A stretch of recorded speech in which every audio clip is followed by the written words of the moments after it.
오늘은 화재 위험도에서 어떻게 하는지 말씀을 드리겠습니다. 그래서 이제 화재가 어떤 영향을 미치느냐를 CFD 같은 걸로 해석하는 것은 잘 발달되어 있죠. 그래서 이제 Z가 생기고 Z를 CFD로 해석해서 이제 화염이 어떻게 얼마나 크게 되고 거기서 레디에이션 얼마나 받는지가 잘 발달되어 있습니다. 이제 더 큰 문제는 그런 화재 중에 우리가 어떤 화재까지 감당할 거냐, 어떤 파이어 리스크까지 감당할 거냐를 정하는 게 더 어려운 문제가 되겠습니다. 그래서 리스크 베이스 디자인을 잘 다시 돌이켜 보면은 우리가 becoming recalling the risk based design, we need to set the kind of threshold risk that we cannot accept. So we needed to have a kind of we needed to do additional work. In addition to the consequence analysis, we need to study. We need to know about the probabilistic frequency aspect of fire risk analysis. So today, I want to show how we can analyze the fire risk, and it needs several months or sometimes 1 or 2 years of training to get the ability, to get the capability of carrying out fire risk analysis. So today course is kind of introduction to the fire risk analysis. This is a procedure for the fire risk analysis. First step is review design basis. There are some design bases. Design basis is important. First, we need to know what the system we are dealing with. The second is the safety design philosophy. We should know kind of fire safety design against the fire and explosion risks, including the segmentation, blowdown philosophy, or the detector installation philosophies, or fire water philosophies. So we need to know the design basis. Second is PFD and PNID review. They include the information about the instrument, including block valves or PSVs or blowdown valves. You may remember those kind of instrumentation we learned last class. And another thing is inventory, the pressure, temperature, and composition of the hydrocarbons contained in the process. So those kind of information can be provided from PFD and PNID. Third one is isolatable sections. In other words, a segment. We needed to identify the segment. Even though the offshore installation looks complicated, the safety design philosophy is very simple.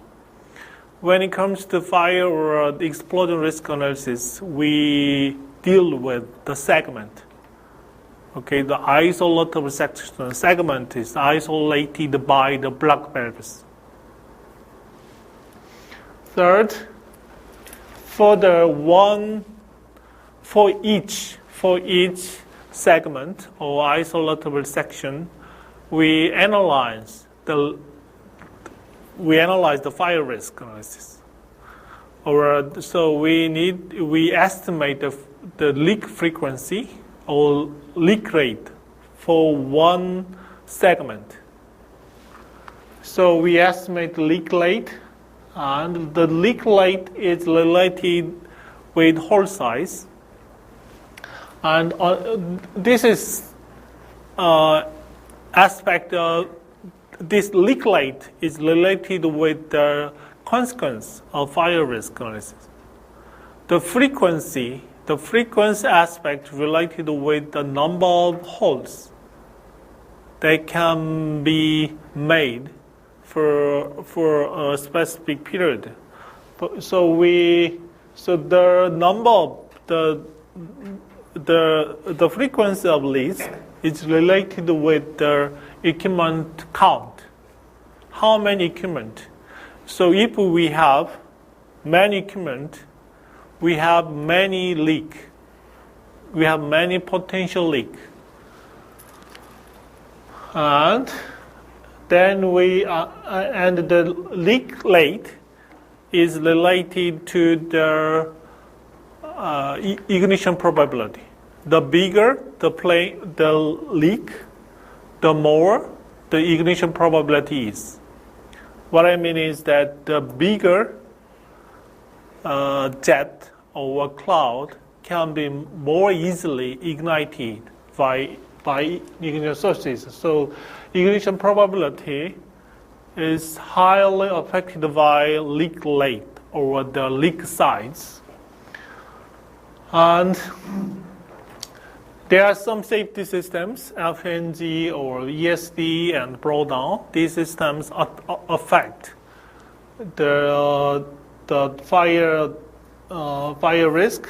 So we develop kind of inventory, starting from leak to some fire or some event that has no impact. For example, even though we have a big jet, the atmospheric air or the wind can dilute out the gas cloud when we are lucky. Okay, all the jet are not supposed to ignite. Okay, some of them can be ignited, some of them can be diluted out. So we needed to develop kind of inventory to check all the possibilities. Then we have a whole picture of risk analysis. Then we need to make a decision if we accept this design or not. Design means the system design plus the safety system design. This is the whole picture of risk analysis, fire risk analysis. Explosion risk analysis is a little different. It's a little complicated. So it's not good for us to know everything about the explosion risk analysis. So during this course, I just show you the kind of introductory part of fire risk analysis. We don't deal with the explosion risk analysis, but we can say that we will apply the same principle to the explosion risk analysis. This is kind of inventory. We will get back to this inventory later of this class. The whole picture is like this. You know what the inventory is. Here we have a leak. Okay. Here we have some kind of safety systems and some events we can simply classify, and each branch has kind of probability. So the end event or outcomes has a kind of frequency and consequence.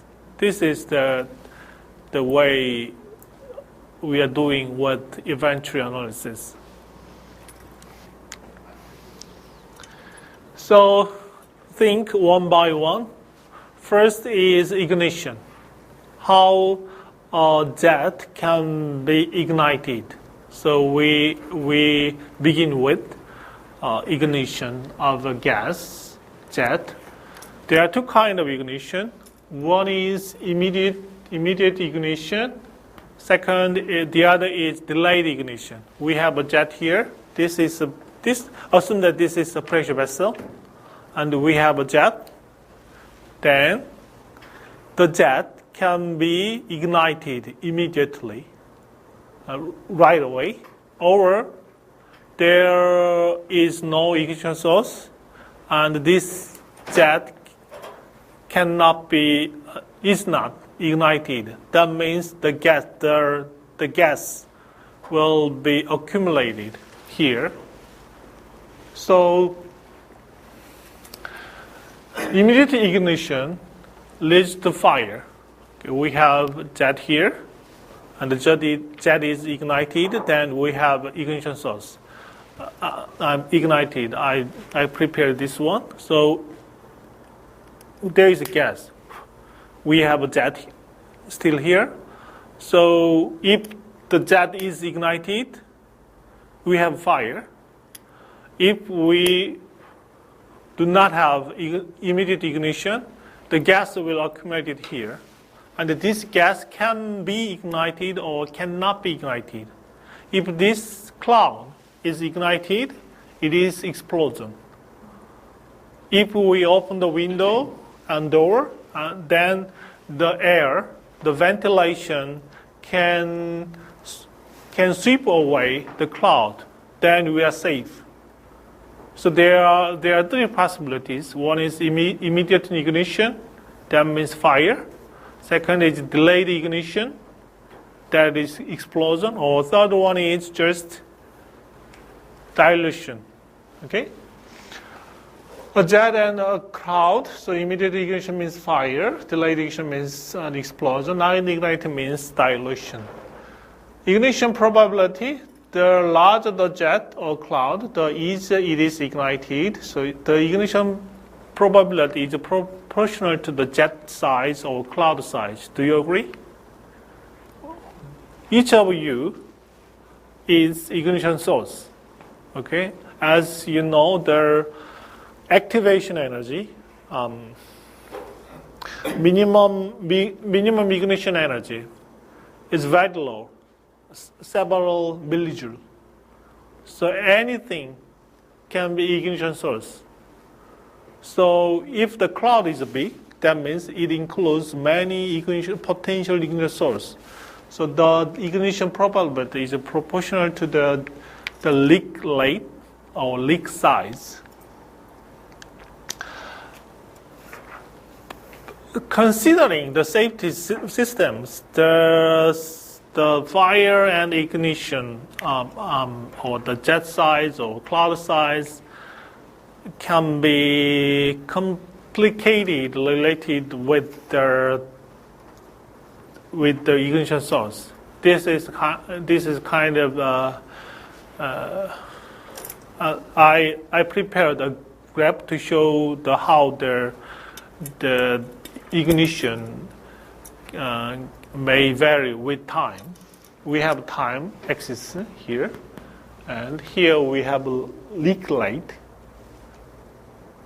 We have a leak at time T1, T0. Let's say we have a leak at T0. We have a leak. Then we have kind of constant leak rate. If this is the segment, we have a hole. Then we have a kind of leak rate. The leak rate, the leak mass flow rate is proportional to the pressure difference.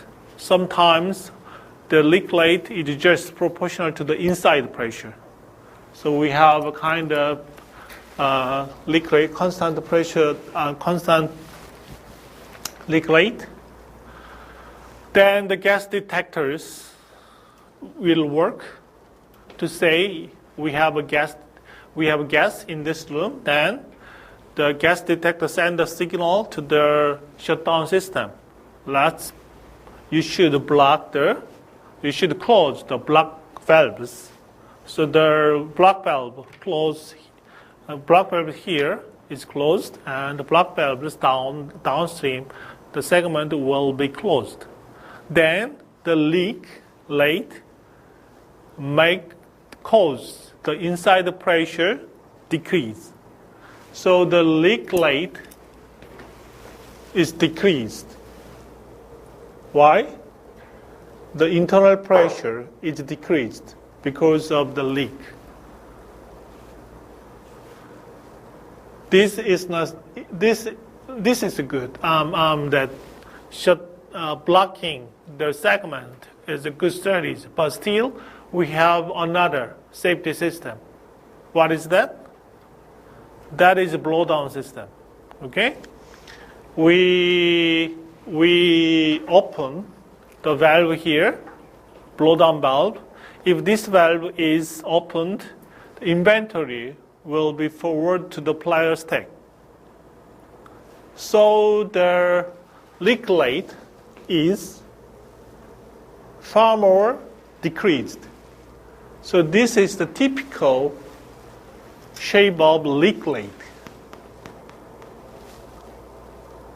When the safety systems, I mean the FN fire and gas detection systems and the blowdown systems are working well, working properly, we have this shape of leak rate. Now consider the gas volume. The gas volume we have here at time zero, at T0. Even though the leak rate is small, the gas volume, the gas cloud size is not that big. So the gas will accumulate it here, and it will increase with time, like this. If we do not have gas detection or process isolation, the emergency shutdown, then the cloud size will increase and increase and increase. Okay, that's the accident we have with the blowout case. In blowout, we cannot block the source. The source is the underground reservoir. If we cannot block the source, the gas will get out of the reservoir on, and the cloud will increase and increase. But for the process systems, we have safety systems, and the systems, the segment, to be exact, the segment is blocked by the block valves. So we have kind of constant mass of gas here, but we have ventilation, air surrounding us, surrounding the insulation. The air will dilate out the gas. So the gas cloud is decreased like this. So this is a typical shape of gas cloud size with time. Now, then think about the ignition probability.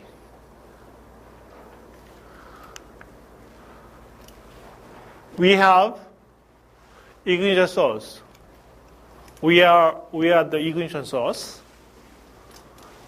After gas presence of gas is detected, all the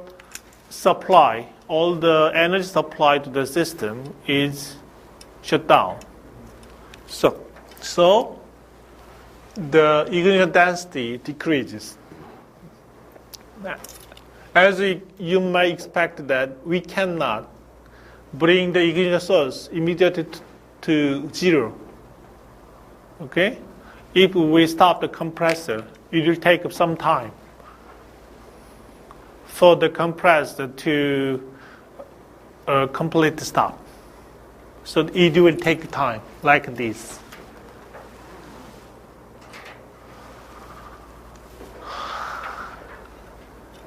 So the ignition probability with time is like this. What is the ignition probability? Ignition probability may proportional to the ignition density times the gas volume. If there's no gas, the ignition probability is 0. If there is no ignition source, the ignition probability is 0. So this is the typical ignition probability.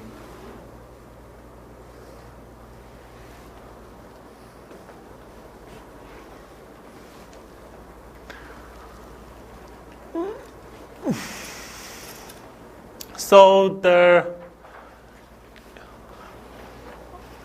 at the early stage, the ignition probability is small because the gas cloud size is small. At the later stage, ignition probability is small because ignition density itself is small. So we have a kind of maximum in between. Can you understand the overall picture of ignition probability?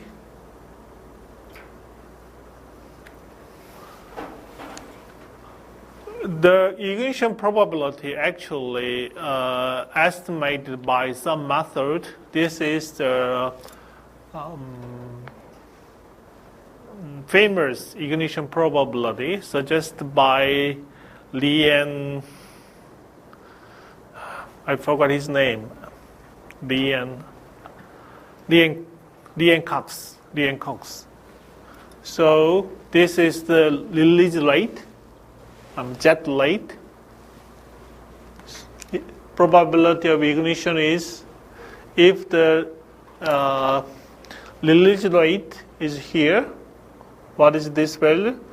0.12345. 0.5 kilometer per sec.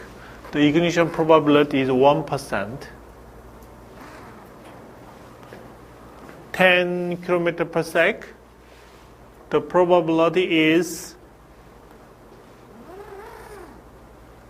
3% for probability of ignition for liquid. So this is liquid and this is for gas jet. So in this case, the study was done to estimate the ignition probability considering only the release rate at this point. They did not check the cloud size in this case. So, but this model was the kind of most quantitative approach in the early stage of fire risk analysis. Later, some other approaches are developed to consider the type of ignition sources or other method. We'll cover those kind of ignition this Wednesday. There are other models, but this model is the first model that dealt with the ignition probability quantitatively. 100 kilometers per sec has kind of 10% for liquid. So 10 kilometers per sec is a really big leak. So even for the big leak, the probability of ignition is just 10%. Okay? It is quite natural that the gas has higher probability than the liquid crude. It has kind of 30%.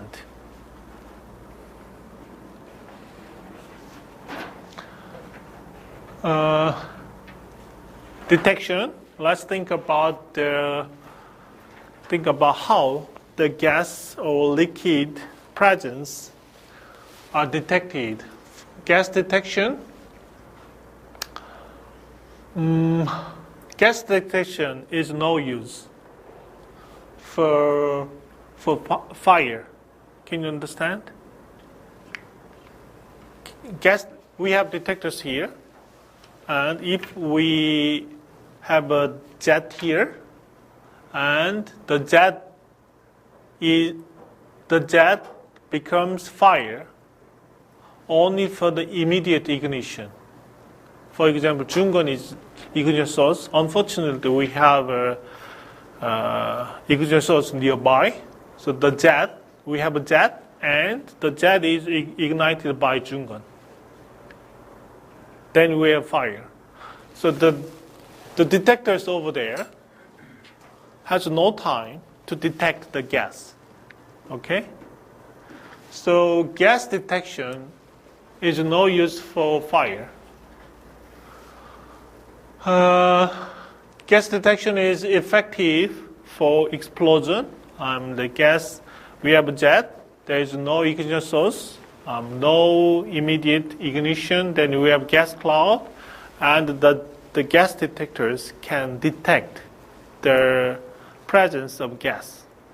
So we can say that gas detectors are for explosion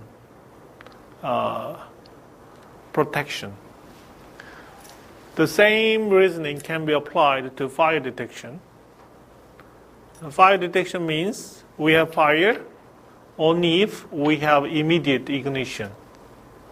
So fire detection is no use for explosion. Isolation and blowdown. We have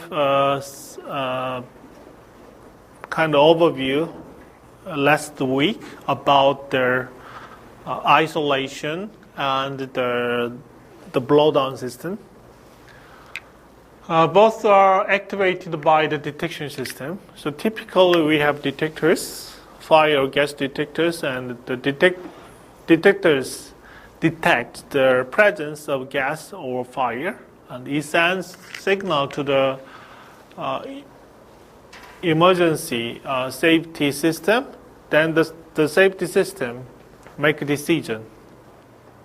So typically they isolate the segment. The whole plant is divided into several segments. So if one segment has a fire or a gas presence, then the segment is isolated. So because we have a kind of stream, feed stream, so isolation of one stream, one segment means that isolation of the whole plant, typically. Can you understand me? We have process here, well treatment system, gas processing system, oil processing system. If we block the well fluid treatment system, the other process downstream do not have any feed stream from the well fluid streams. So the other systems should be shut down. So this is the typical way.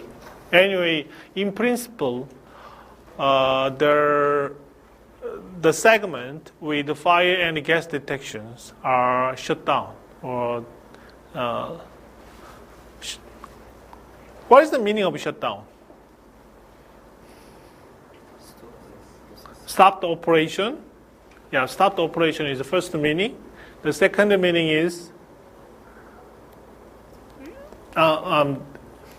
there is no precise definition of shutdown. But in an engineering sense, shutdown means stoppage of operation. Second is isolation. I'm closing the block valves. Third one is maybe blowdown. Okay? And stoppage of electric supply. to the system. There are many pumpers or valves or the compressors. Those systems are energized by external electric supply. Those electric supplies are shut off. So isolation means to isolate segment by blocking the valves. So maximum amount to leak is equal to the inventory within the segment. So the concept of segment is very important in safety design of offshore installation. Blowdown means depressurization through the blowdown valve. So the maximum amount of leak is the inventory within the segment minus the inventory blow down the flare stack. So the amount, the leak rate is competing with the blowdown rate because they share the same source. The success of isolation or blowdown, if the blowdown or including the detection system, if we can increase the success rate of fire and gas detection, isolation, or blowdown, we can decrease the fire and explosion risk. So the success rate is PFD, probability of fail on demand. Do you remember the PFD? SEAL, IEC code?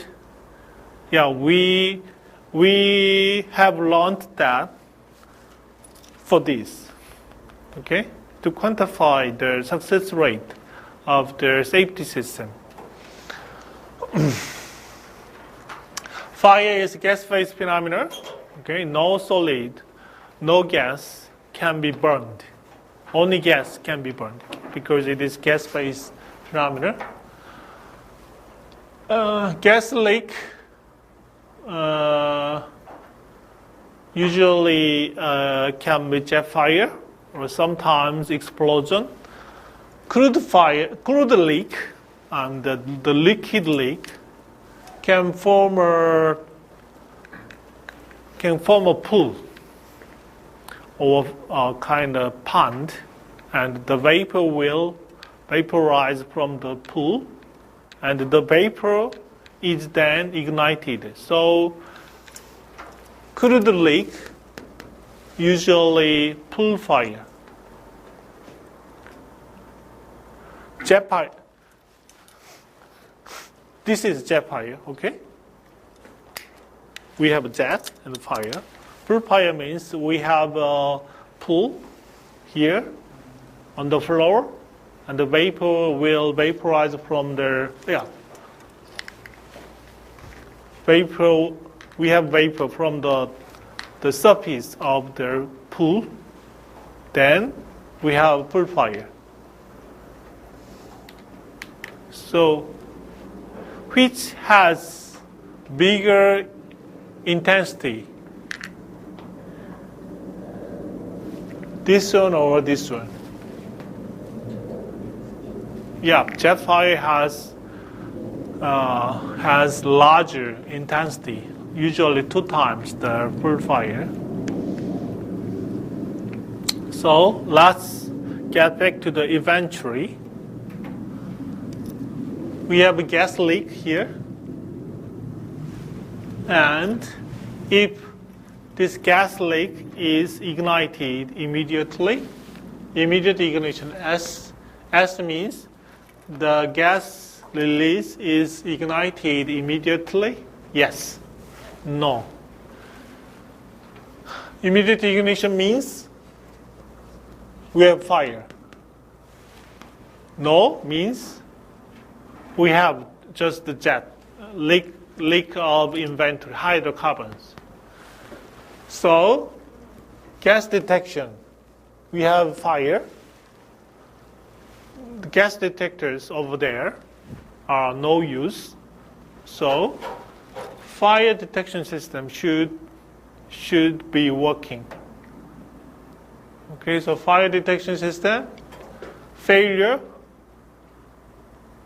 Yes means the fire system cannot detect the fire for any reason.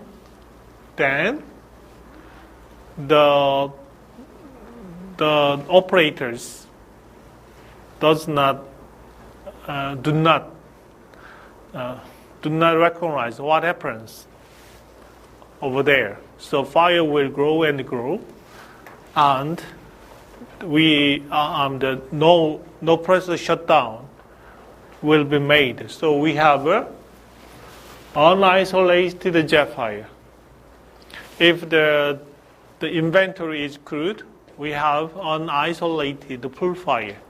What I mean is we have a leak here, and the leak is ignited by the nearby ignition source, but the operators or the safety system does not detect this fire. So we have really big fire.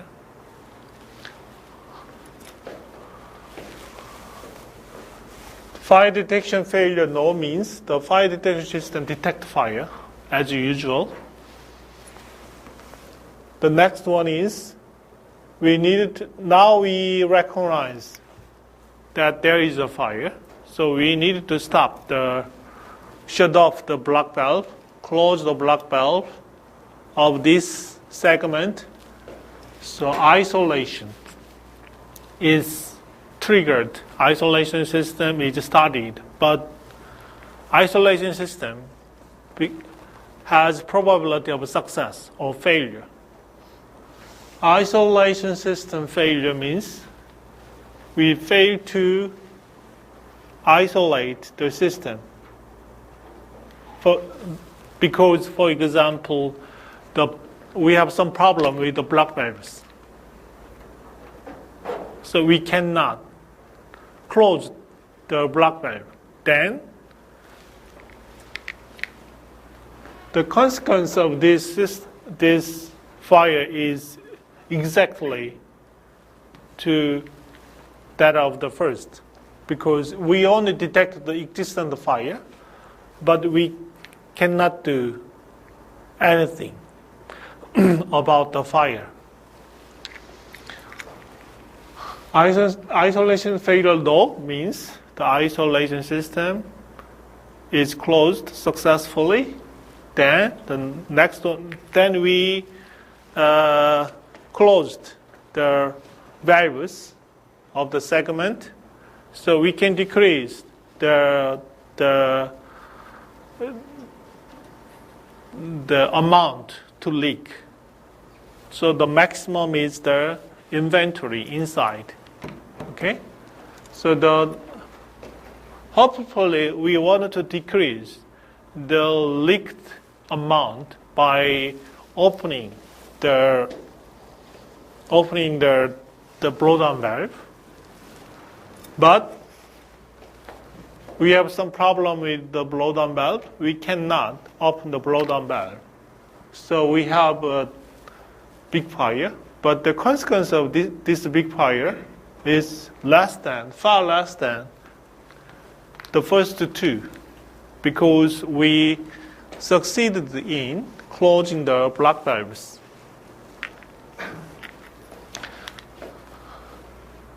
Blowdown. So if we succeed in closing the blowdown valves, or the blowdown system success, then the leak rate is far small.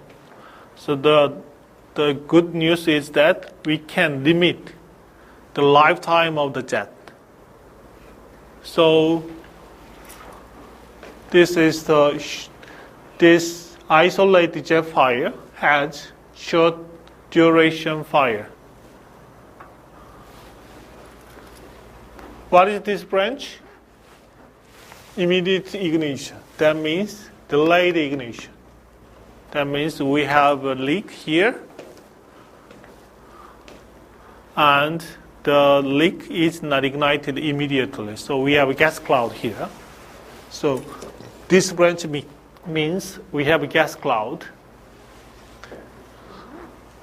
Now the gas detectors over there are working to detect this gas. Fail, success. Fail means even though we have a gas, the operators and the safety systems do not recognize what happens. So we have a big gas cloud here. There are two cases. One is the gas cloud is ignited or dilated out. Okay?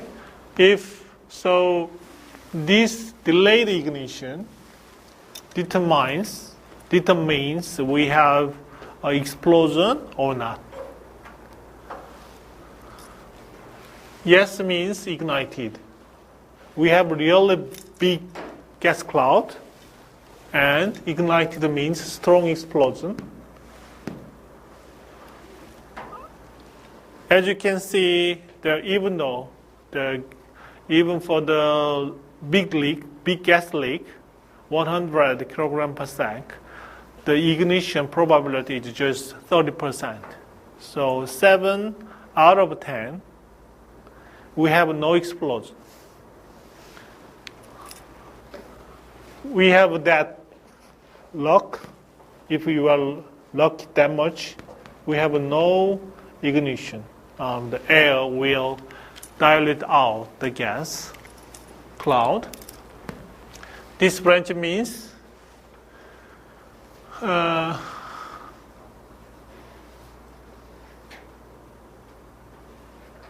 I don't think this branch is correct. This branch should be eliminated.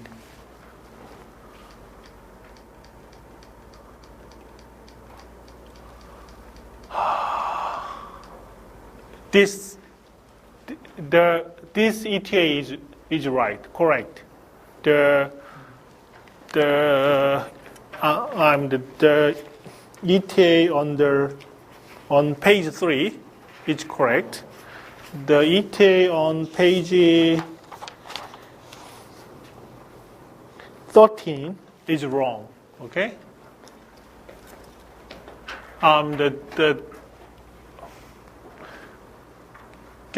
So this gas detection fail low means we detected the gas. So the next step is we want to isolate the segment and we want to blow down the inventory. So depending on the success or failure of these two systems, our destiny is determined. This means that isolation failed. That means even though we know the existence of the gas, we cannot do anything about the gas. So we have a strong explosion if it is ignited. If we succeed in closing the block valves, then we limit the size of the gas cloud. So this is 50% success. If we succeed in opening the blowdown valves, then say we have 100% success. But still, the ignition is delayed ignition, can be triggered or not. So in this case, the small, if this branch means the cloud is not ignited by the delayed ignition. Any question about this?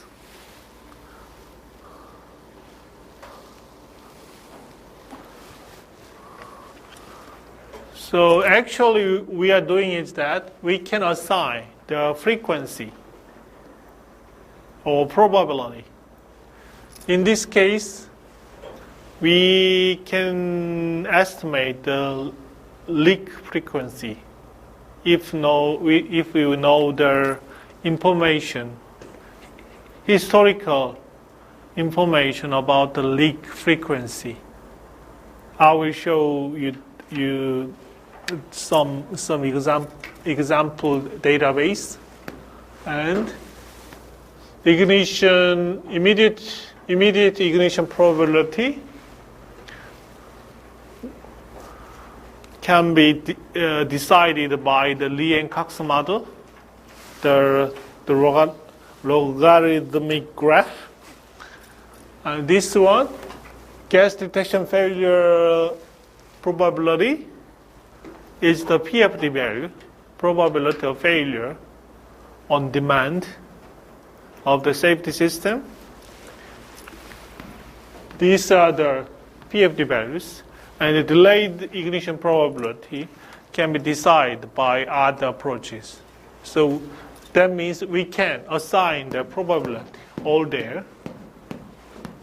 So we can have the probability for the outcome, for each outcome. This is the thing we are doing from now on. I will explain the details how we can estimate those values.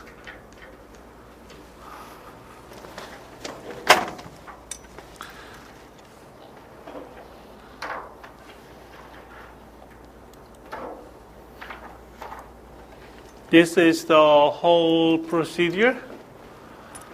This is the kind of detailed procedure we are usually follow for the fire risk analysis. Step 1 is to define the segment. Second, extract the process conditions for each segment. Step 3, estimate the inventory. Step 4, to assume the distribution of hole size and their frequency. Step 5, to construct the scenario through ETA. Step 6, to assign the probability on each branch of the inventory. Step 7, to estimate the consequence of the final states of the inventory. Step 8, to categorize the final states depending on the damage level. So I already explained the whole picture. So now we will see the details of this analysis. To define the segment, segments are identified as the isolated sections by the emergency shutdown valves which are supposed to close in case of emergency. I mean these valves. So this is segment 1, segment 2, segment 3, segment 4.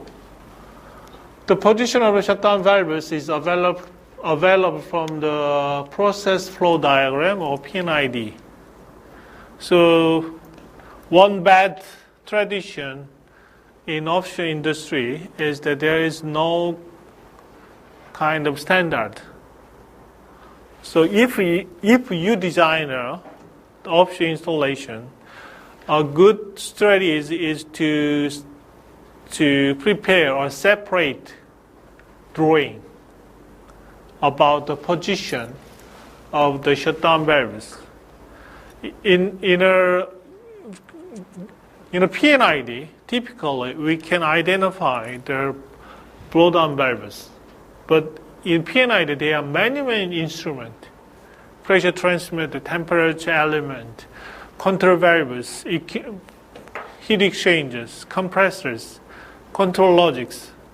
So good practice is to prepare a separate drawing about the position of shutdown valves and automatically the position of segment.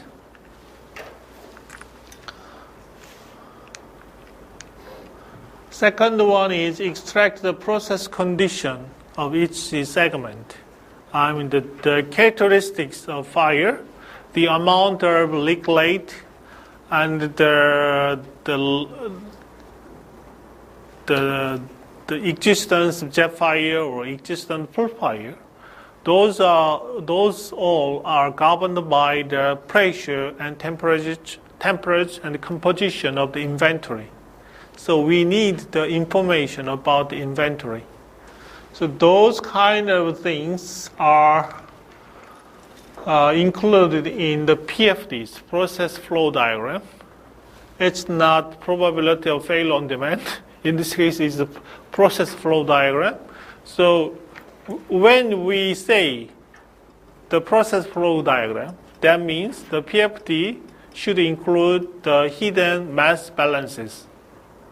Okay, hidden mass balance means that the flow rate of each stream, including the pressure, temperature, composition, enthalpy, entropy, volume fraction, blah, blah, blah. All kind of informations are included in the hidden mass balance table.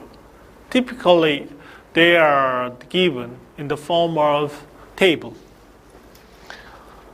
But as the installation can be operated by many ways. We call the many ways operational case. Sometimes the mass flow rate can be 100%. Sometimes the mass flow rate 30%. Sometimes the pressure can be 100 bar. Sometimes the maximum pressure can be, operating pressure can be 50 bar. So there are many operating cases. Of the cases, you should choose the worst case. So worst case means maximum flow rate with maximum pressure. Typically, the pressure and temperature are the same. The flow rate are typically changed.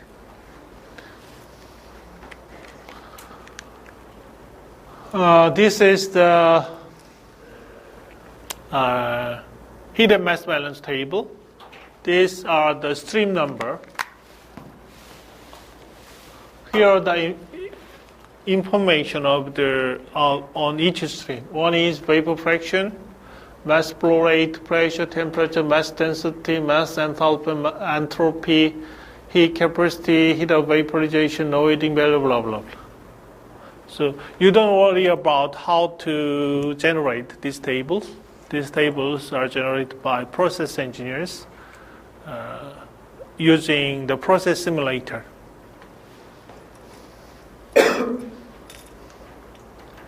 Step 3 is to estimate the inventory.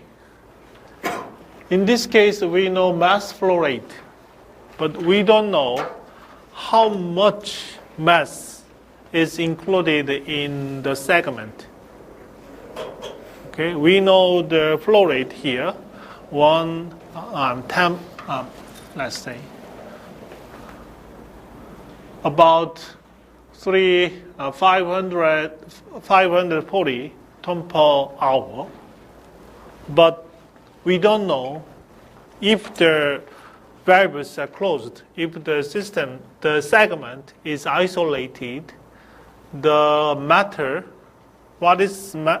matters is the amount of the hydrocarbon, the inventory within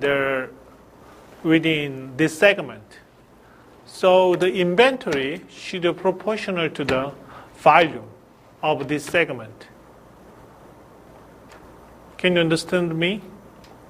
If the volume of a segment is big, let's assume that we have a separator here. The flow rate is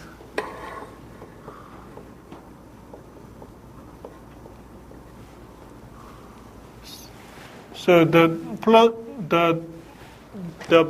flow rate will be the same for input stream and output stream. For this design, we can decrease the separator size by half, keeping the same flow rate. It is possible. So inventory is a function of volume. If this is a separator, if we decrease the volume of the separator, we need a special separator. The more complicated internals within the separator. If we have a big separator, we are more safe. The separation performance is excellent. So we do not have to worry about the performance of the separator. So that is the drawback if we decrease the separator size. Okay? So my point is that for the same flow rate, for the same mass flow rate, the inventory, the amount of hydrocarbon inside the segment should be proportional to the segment volume.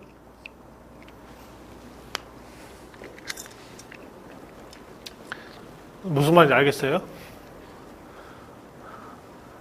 Ellen, can you understand me? Let me explain in Korean. 우리가 들어가는 게 530톤 파워로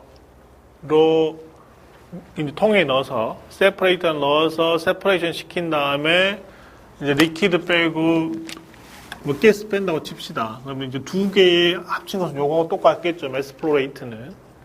근데 우리의 양쪽을 딱 닫았을 때 얼마만한 양이 들어있을지는 이 매스 플로 레이트하고 상관 있는 것이 아니고 뭐하고 상관 있어요? 이 통이 얼마나 크느냐 단순히 그거죠. 단순히 이게 이것은 플로 레이트고 플로 레이트는 뭐예요? 턴 퍼 아워죠. 우리가 지금 관심 있는 것은 뭐예요? 세그멘트 딱 아이솔레이트 됐을 때 톤이 얼마냐, 매스가 얼마냐에 관심 있는 거잖아요. 이게 이 세그멘트가 크면 어떻게 해요? 세그멘트 발륨이 크면은 많이 들어있는 거고 조금 들어있으면 조금 들어있는 거죠. 같은 압력에 같은 리퀴드 발륨 프랙션이라면 이제 그럴 때 드는 질문이 뭐예요? 그럼 통을 작게 만들지 왜 크게 만듭니까? 그렇죠. 통을 작게 만들면은 인벤토리가 작으니까 더 안전하겠죠. 근데 세이프티 컴플렉트 기억나시죠? 응? 우리가 거기서 컴플렉트가 있는 거죠. 우리가 인벤토리를 줄이려고 세그먼트 발륨을 줄이면은 economies of scale 기억나시죠? 뭔가 우리가 크게 만들어야 항상 생산성이 좋죠. 거기서 뒤처지는 거죠, 우리가. 만약에 세퍼레이터라면은 큰 통도 있고 작은 세퍼레이터도 있고 큰 세퍼레이터도 있겠죠. 있는데 작은 세퍼레이터면 뭐예요? 들어가서 리퀴드하고 베이퍼가 딱 세퍼레이션 돼서 딱 나와야 되는데 그게 어렵겠죠. 그래서 작은 세퍼레이터라면은 안에 인터널을 특수하게 설계를 해서 그 세퍼레이션이 큰 세퍼레이터하고 똑같이 만들어야 되겠죠. 그래서 매스 플로 레이트는 시간당 흘러가는 매스고 인벤토리는 뭡니까? 들어있는 양이니까 이 세그멘트의 발륨하고 피지컬한 발륨하고 비례한다. 지금 제가 굉장히 쉬운 얘기를 굉장히 어렵게 설명한 거죠. 예? 당연한 얘기를 지금 굉장히 어렵게 이제 얘기하는데 여러분들이 매스 플로 레이트하고 매스하고 헷갈리시면 안 된다고. 그렇죠? 매스 플로 레이트가 많다고 딱 닫고 나면은 뭐예요? 거기에 들어있는 매스 양이 많은 건 아니다. High mass flow rate does not necessarily means high inventory. Okay? Mass flow rate is the instant flow rate per time, not the mass itself.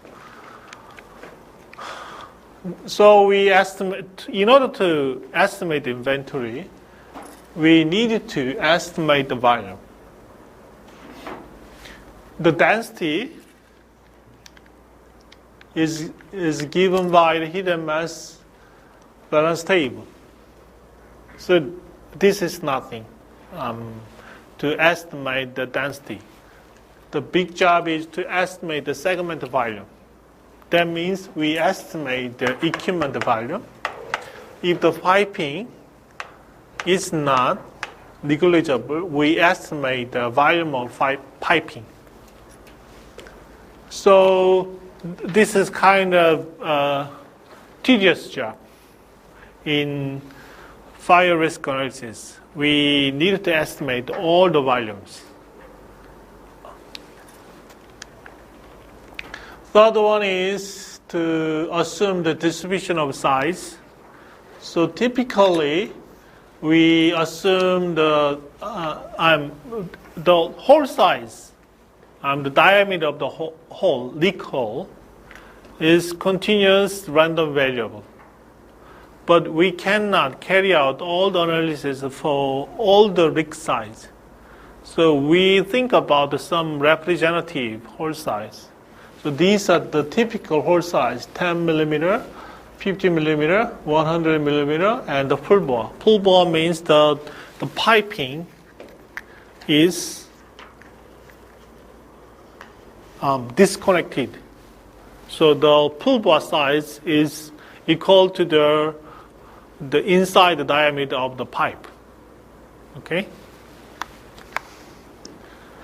And the leak frequency of each hole size is estimated.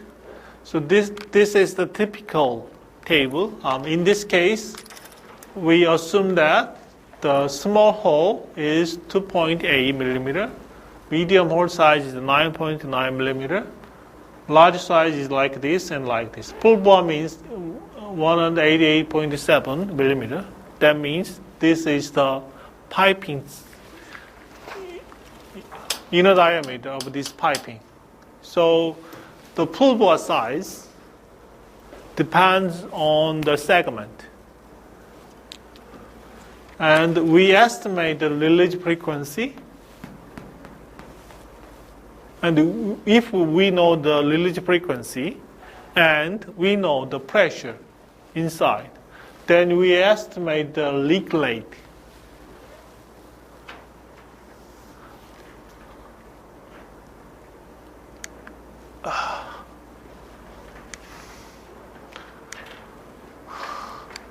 So for this hole, small hole, we know the leak frequency. In this case, 2.3 times 10 to minus 2 per year. And we know the ignition probability from the Lee and Cox model. And we know the PFD, probability of failure on demand, of the safety system. So we can carry out we can estimate all the leak frequency of each outcome. So that means that this content explains all the details I have just talked. So the question is, how can we estimate the leak frequency? So there has been a huge effort to build up a database about the leak frequency. In this case, centrifugal pump with a single seal. This is the leak size, and this is the frequency. For the quarter-inch hole, there has been an accident of frequency 6 times 10 to minus 2. For this size, this frequency, blah, blah. Centrifugal pump, column, compressor respirator filter, fin, fan, cooler, blah, blah, blah. So all the process equipment has a kind of representative leak frequency. So we have this kind of database. So one of the most famous database for the leak frequency is DMV's leak. The program trade name is leak, just leak. So if we use the program, we can easily estimate the leak frequency. This is another frequency. Maybe this is prepared by EMP forum. From this Wednesday, we'll check the leak kind of frequency and consequence aspect of all the extent, including the leak frequency. In this case, it's about the piping whose diameter less than 3 inches.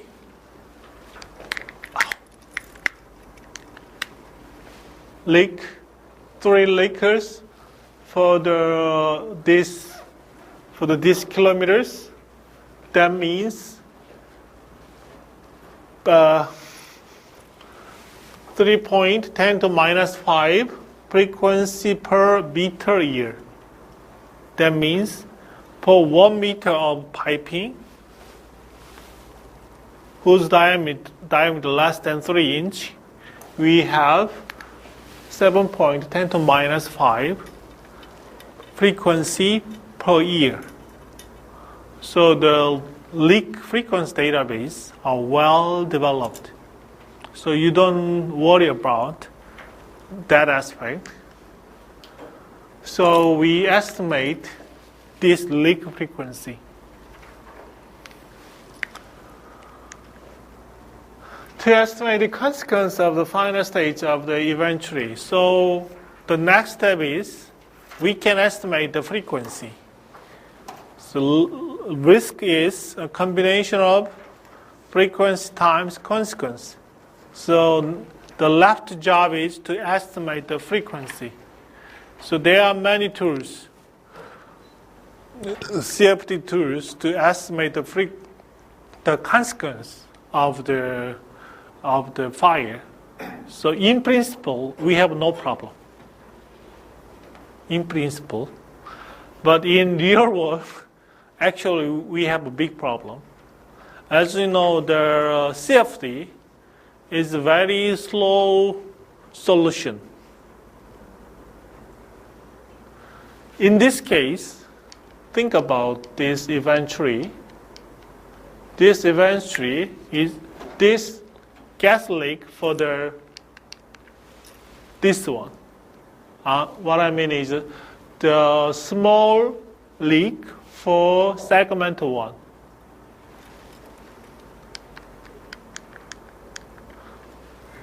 For the small leak for segment 1, we need, this is for explosion, this is for gas. We need to estimate 1, 2, 3, 4. 4 fire cases. Okay? 4 fire cases for segment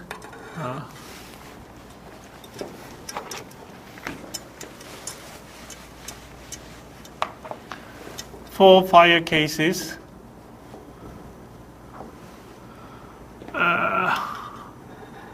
Small leak for segment 1. These fire cases decide by the success or failure of the safety system.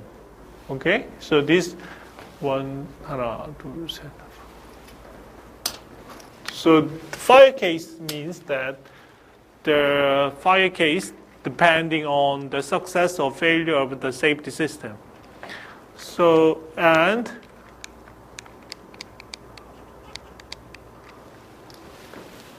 we have four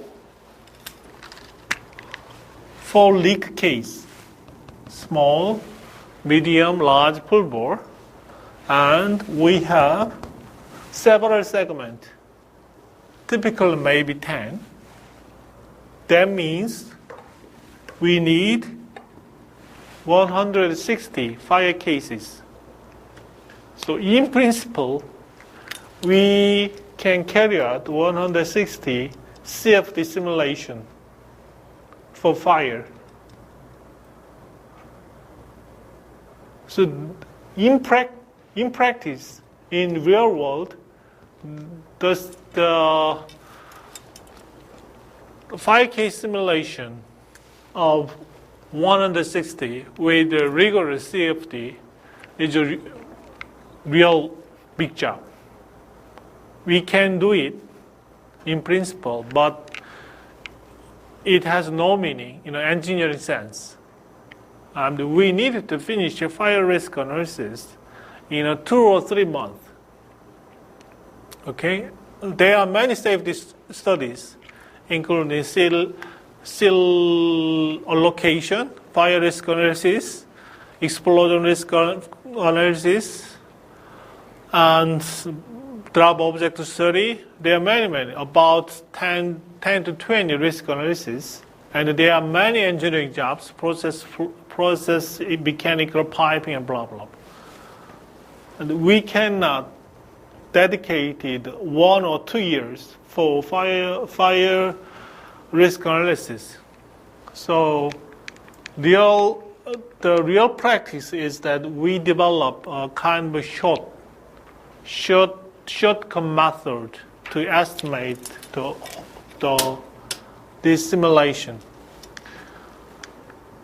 The one complicated problem is that the fire is a kind of dynamic process. The intensity of fire varies with time.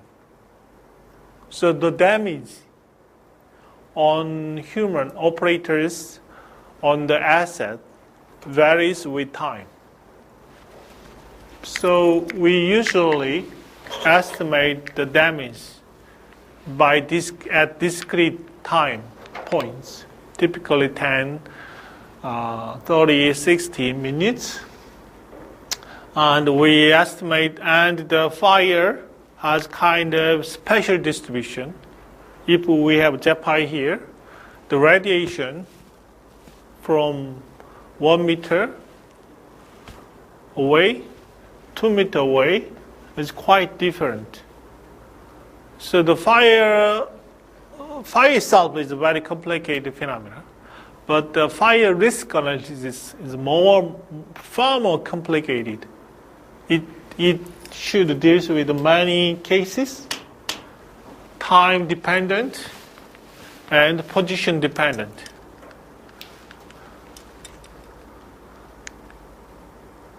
So this is the profit. You should check the book, Kroll and Lober, the yellow book. If you purchase the book, not the copied one. If you purchase the book, the cover page is yellow. So you should check the profit function. The profit function is that the death probability depending on time. In this case, fire burned out from flash fire. Flash fire means jet fire. This is the K1, K2, K1, K2. And the causality variable means V. So it is depend on time. That means the probability that I can be killed by the plane depends on time and intensity. And there are some factors, there are some parameters, K1 and K2, to relate the profit and the... So please read carefully Kroll and Reverse textbook. You should understand the profit. Profit is probability unit. The profit varies ranging from 0 to 10. 10 means 100% death. So this is a typical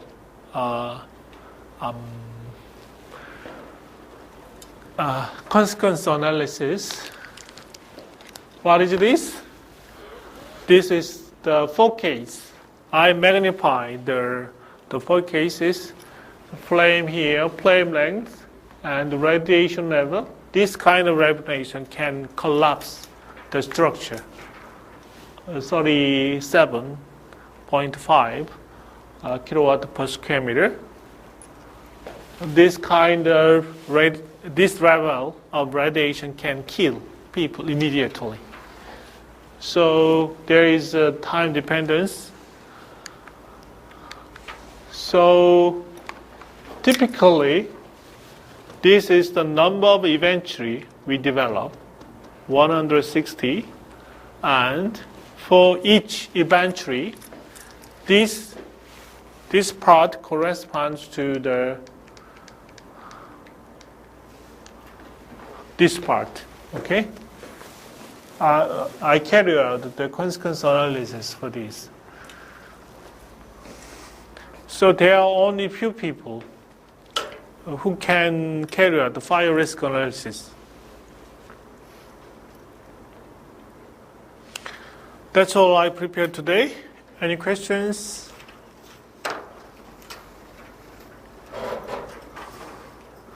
Okay, see you Monday.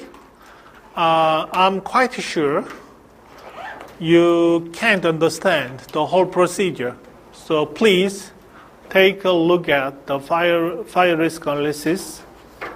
Review the material of today and make a question this Wednesday.